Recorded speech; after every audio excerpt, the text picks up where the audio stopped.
كل فعل يراد به التقرب إلى الله عز وجل وهو خلاف السنة فهو بدعة ضلالة. So Shaykh Rabi' is asked about Al-Albani, because we mentioned that the ulama, they are harmed and they are spoken ill of. So it is upon us to defend them. So they came to Shaykh Rabi' and said, look what they're saying about Al-Albani, that Al-Albani is Murji, or that he has fallen into irja. So what is your answer? He said, I do not know except that this man, that this is a man who verified, checked and authenticated Kitab al-Iman of Abu Ubaid.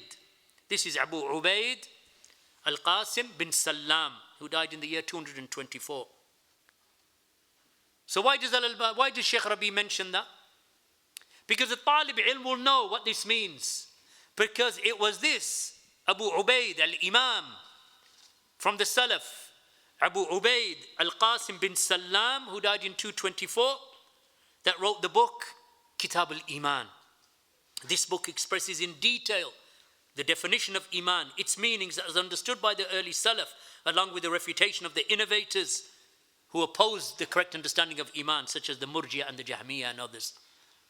So, this is how Shaykh Rabi begins. I do not know, except that this man that they are attacking, of having irja, of being a deviant, that he is the one who checked and authenticated Kitab al-Iman of Abu Ubaid and Sharh al-Tahawiyya, which is of course Sharh al-Tahawiyya of Ibn Abil Izz al-Hanafi, who died in 792. The original text, as you know, is Al-Aqidah al-Tahawiyya, which was authored by Abu Ja'far al-Tahawi rahimahullah, who died in the year 321 after the Hijrah, who is a Hanafi scholar of his age, of the 4th century. So it was Shaykh Al-Albani who checked the explanation and verified it and commented upon it. So then Shaykh Rabi said, so when Shaykh Al-Albani came to the saying of the explainer of At-Tahawiyya, that the differing between us and the Maturidiyya is merely a semantic difference about expressions and the usage of words, regarding the saying that Iman does not increase or decrease, that this is a category of irja, that this is a category of irja, or that this is a category of irja, not irja completely or in totality.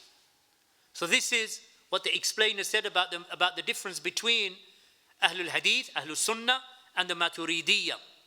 So Shaykh Al-Albani responded by correcting that saying. He said, rather the differing is central and fundamental between us and them, between us and the Maturidiyya and the Murjiatul Fuqaha. This is a real differing. It is not just a differing in terms of expressions that we are using. Because this saying of the explainer of At-Tahawiyya contradicts the Quranic verses, such as where Allah subhanahu wa ta'ala said, Zadathu hadihi imana. Which of you has this increased in faith? From Surah At-Tawbah 124. And likewise the statement of Allah subhanahu wa ta'ala from Surah Al-Anfal, إنما المؤمنون الذين إذا ذكر الله وجلت قلوبهم وإذا تليت عليهم آياته زادتهم إيمانا وعلى ربهم يتوكلون. That the believers are those who, when Allah is mentioned, their hearts become fearful.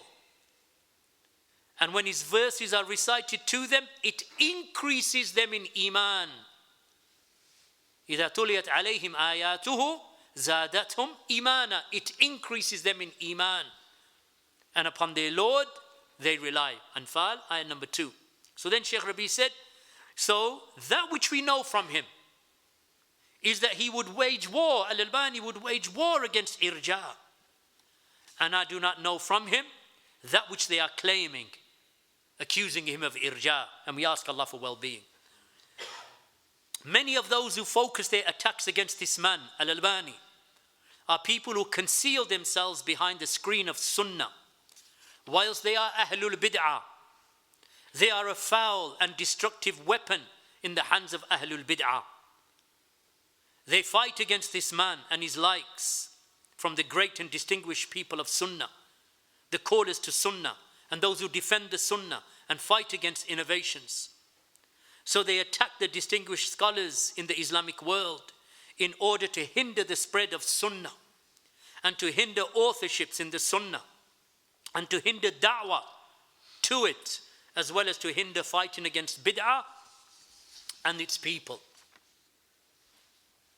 Then he said, Shaykh Rabi', that these people, they come along wearing the outward garbs of Sunnah, such as the Haddadiyya.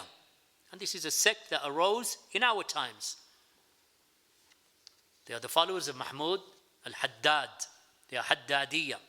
So it is a sect that is present. And you will recognize them by their traits and their characteristics and their principles. So Shaykh Rabi said, so these people come along wearing the outward garbs of Sunnah, claiming that they are people of Sunnah, such as the Haddadiyya, to wage a war against these distinguished scholars and these callers to the Sunnah and defenders of it, who fight against the innovations. So what do? They claim that they are people of Sunnah and they are fighting the Imams of the Sunnah. So these scholars were declared to be Ahlul Bid'ah by these people, i.e. these Haddadiyya. And these Haddadiyya are the pathway to Ahlul Bid'ah. They are the wasila that takes a person to Ahlul Bid'ah in order to demolish the Sunnah and divide its people. So then in the next question, Shaykh Rabi is asked, does the saying, so he's now asked the question, does the saying of Shaykh Al-Albani, actions are a condition for the perfection of Iman and not a condition for the correctness of Iman, make him a Murji? Because this is one of the arguments that they used against Shaykh Al-Albani.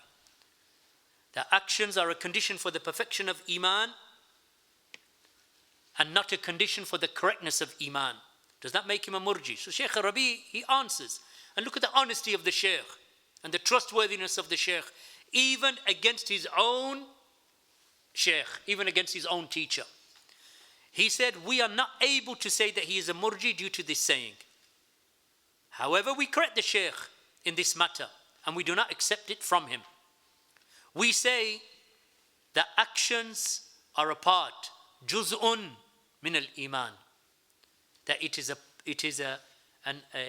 part of Iman and not a condition or a shart of it. This is what Al-Hafiz ibn Hajar stated and others besides him. And I hope, Shaykh Rabi said, I hope that the Shaykh will return from this saying and clarify it. So after this, my brothers, not every person who falls into something from the matters of innovation is labeled an innovator. Not everyone who falls into an innovation is called an innovator. This is solely the madhab of the Haddadiyya. Their principle concerning innovations is that there is no difference between Ibn Arabi and between the one who says that actions are a condition for the perfection of Iman. Meaning that they make no distinction. That whoever falls into bid'ah, it doesn't matter. There is no distinction between the bid'ah of Ibn Arabi and the one who says that actions are a condition for the perfection of Iman erroneously. Who is Ibn Arabi? So Muhammad ibn Arabi, or Muhammad bin Ali bin Arabi, he died in 638 after the Hijrah, before Shaykh al-Islam ibn Taymiyyah. He's an Andalusian, meaning Spanish, mystic, philosopher, and zindiq, heretic, who taught that all of the existence is Allah. And he taught the concept of al-ittihad, that the creator and the created are one. He called to this ittihad, which is also referred to as wahdatul wujud, the belief that the existence, all of it is Allah, that they are one and not separate. He held, to quote him, humans are mere reflections of Allah. There can be no distinction or separation between the two. And without Allah, the creatures would be non-existent. When an individual understands that there is no separation between the human and Allah, they begin upon the path of ultimate Tawheed and oneness. This is Tawheed with Ibn Arabi. That's why Ibn Taymiyyah said he's a kafir. With the Haddadiyya, there is no difference between Ibn Arabi and anyone else. There is no difference between the Rafidi and the one who utters this speech of Shaykh Al-Albani. So the principle of bid'ah for them is a singular principle. That there is no difference between, there is no difference between Ibn Hajar. لا فرق بين الخميني وبين ابن حجر. Now, so with them the qaida is a single qaida. Principle is a single principle. لا فرق بين الرافضي وبين من يقول هذا الكلام, and between the one who speaks with this speech. So there, with them, the principle of bid'ah is one principle. And there is no difference between Ibn Hajar in their eyes and Sayyid Qutb.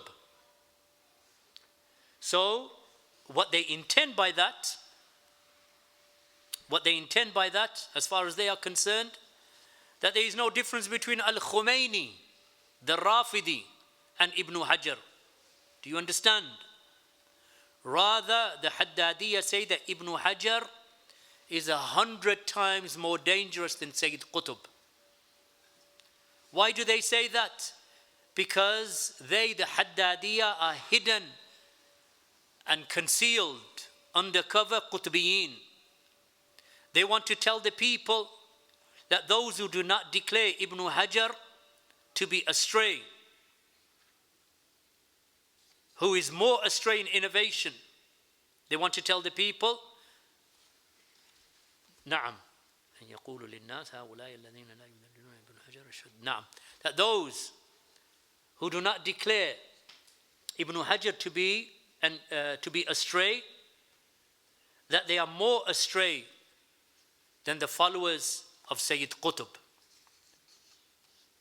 So they regard that if you don't say Ibn Hajar is deviated, then you are more deviated than the followers of Sayyid Qutb. And Sayyid Qutb is the one who reviled the Sahaba and made takfir upon the Ummah. And he spoke with wahdatul wujud, that the existence, all of it is Allah, that they are one and not separate. And he spoke also with al-hulul, that Allah is present in everything. Not that He is everything, but that He is inside of everything. He held that the Quran was created, this Sayyid Qutb. He spoke with every bid'ah and every affair of misguidance.